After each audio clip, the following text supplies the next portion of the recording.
High above us, invisible to the naked eye, lies a graveyard. It is not filled with tombstones and epitaphs. Instead, it is a growing collection of defunct satellites, spent rocket stages, and fragments of human-made objects. This is the cosmic graveyard, and it poses a serious threat to our future in space. These debris, remnants of our ambition to explore the cosmos, now threatens to trap us on Earth. Every piece, from a discarded ball to a derelict satellite, has the potential to cause catastrophic damage. Traveling at speeds of up to 17,500 miles per hour, even a small fragment can cripple or destroy a functioning spacecraft. This issue extends beyond the immediate danger of collisions. The more debris we accumulate, the greater the risk of a chain reaction. This scenario, known as the Kessler syndrome, could render entire orbits unusable, effectively cutting us off from space. Space junk encompasses any human-made object orbiting Earth that no longer serves a purpose. This includes everything from defunct satellites and spent rocket stages to fragments from collisions and even flakes of paint. Each piece, regardless of size, poses a potential hazard to active satellites and manned spacecraft. The origin of this debris field can be traced back to the dawn of the space age. Every launch, while propelling us further into the cosmos, has left a trail of debris in its wake. Early missions, lacking the foresight to consider the long-term consequences, contributed significantly to the problem. The situation is exacerbated by anti-satellite tests, where nations intentionally destroy their satellites, creating thousands of new pieces of debris. Collisions between existing debris further compound the problem, generating a cascade of fragments that increase all over density of the debris field. Imagine a chain reaction in space, a cascade of collisions that could render entire orbits unusable.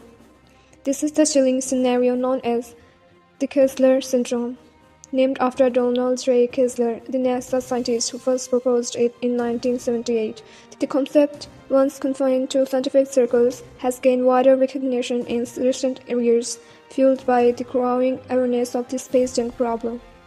The Kessler syndrome describes a scenario where the density of objects in low Earth orbit becomes so high that collisions between objects become inevitable. Each collision in turn generates a cloud of debris, each fragment capable of triggering further collisions. This domino effect could ultimately create an impenetrable barrier of debris, making space travel too risky and potentially cutting us off from the valuable sources and knowledge that space exploration offers. The implications for humanity are profound, as we rely heavily on satellites for communication, navigation, weather forecasting, and a myriad of other essential services. Section 4. The high cost of collision. The consequences of space junk collisions are far-reaching and potentially catastrophic. Each collision generates thousands of new pieces of debris, accelerating the already pressing issue of space junk proliferation. These debris poses a significant threat to operational satellites, the International Space Station, and future space missions. One of the most notable examples of a space debris collision occurred in 2009 when an Iridium-33 satellite collided with a defunct Russian Cosmos 2251 satellite. This collision occurred at a speed of over 26,000 miles per hour, created over 2,000 pieces of trackable debris, instantly increasing the density of the debris field. The potential for damage from even small pieces of debris is significant. A single tiny paint flake traveling at orbital velocities can cause significant damage to a spacecraft's solar panels or other sensitive equipment. Larger objects pose an even greater threat, capable of causing catastrophic damage and potentially ending a mission. Section 5. Cleaning up the cosmos. A look at debris removal. Addressing the growing threat of space junk requires innovative solutions and a collaborative effort from the global community.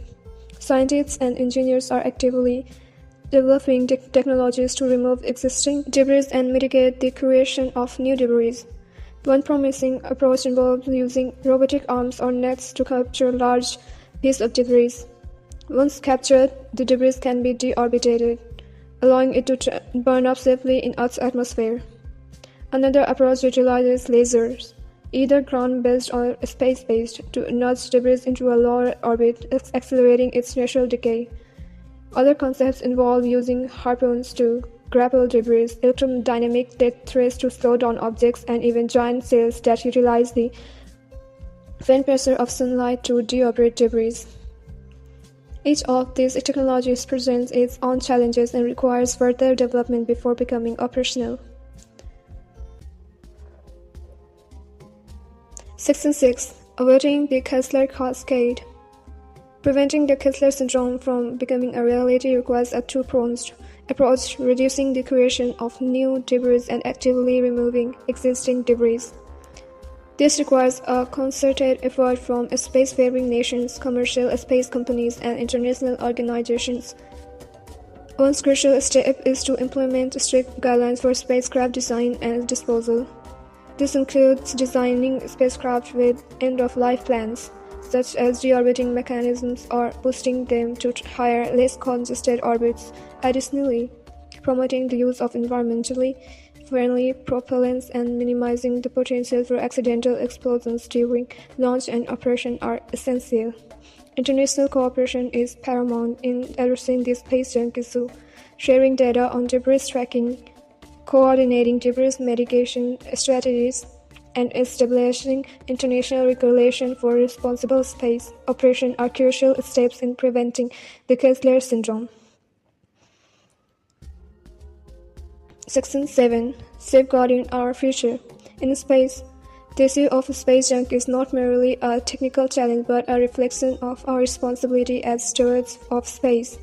The choices we make today will determine the future of space exploration for generations to come. By acknowledging the problem, investing in innovative solutions, and fostering international collaboration, we can ensure that the cosmic graveyard does not become an insurmountable barrier to our continued exploration of the cosmos. The future of space exploration depends on our ability to maintain a sustainable space environment. This requires a shift in our perspective from viewing space as an infinite resource to recognizing its finite nature and the need for responsible stewardship. By embracing sustainable practices, investing in debris removable technologies, and fostering international cooperation, we can ensure that the wonders of space remains accessible for generations to come. The time to act is now, before the cosmic graveyard becomes an insurmountable obstacle to our collective future among the stars.